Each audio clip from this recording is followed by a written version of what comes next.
आगे एना क्या चले छे अपन पतली कमरिया के लचका के आय रो आ तू के नजर फाड़ फाड़ के ताकै छी कहियो लड़की नहीं देखने छी की गे लड़की तो बहुत देखने छिए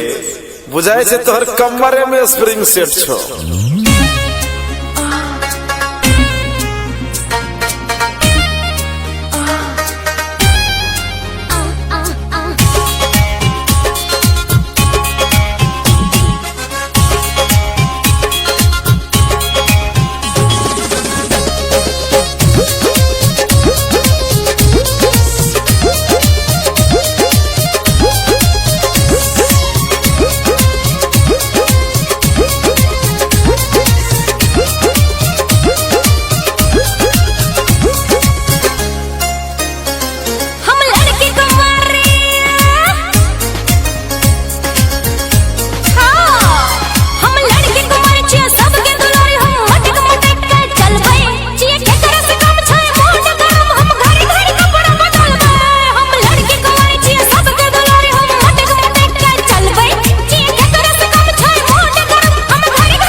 लगे छो स्प्रिंग सेट छो गोरी लचक छो पतली कमरिया लगे छो स्प्रिंग सेट छो चल हट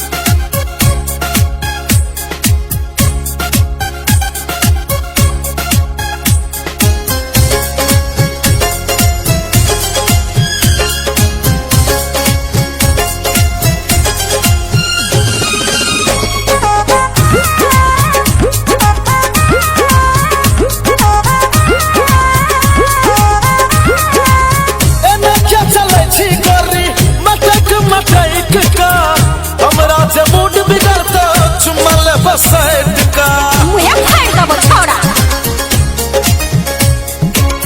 एना के चले छी गोरी मटक मटक का हमरा जे मूड बिगड़ता चुमल बसैट का सिरहा का नाम न लिहा सुनकर सब बैठ का सब तर कठौरा सब सा रहा गहट का नचला जो शरम नहीं बात में दम जे मन है कैसे करबै घुम हटिया बाजार कर सल हसीना हम हरदम सजबै सगरबै नचला जो शरम नहीं बात में दम जे मन है कैसे करबै घुम हटिया बाजार कर सल हसीना हम हरदम सजबै सगरबै गोरी लचक छो पतली कमरिया लगे छो स्प्रिंग सेट छो गोरी लचक छो पतली कमरिया लगे छो स्प्रिंग सेट छो चल हट छोड़ा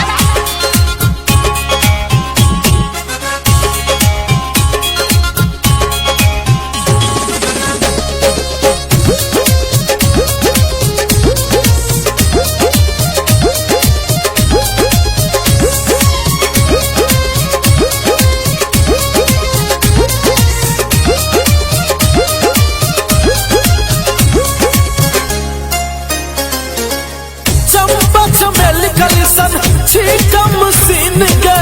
जवानी बचा कर चल तू नया छो मशीन के ओहो बेचारा चंपा चमेली कलिसन ठीक मशीन के जवानी बचा कर चल तू नया छो मशीन के ताजमहल के रानी तू छी मुमताज के अच्छा सुन सुन कहो सुनै छै तोहर आवाज के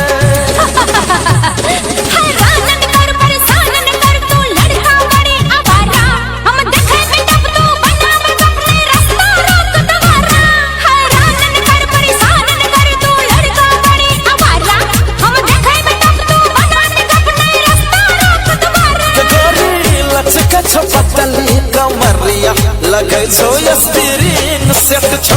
गोरी लचक छो पतली कमरिया लगे छो स्प्रिंग सेट छो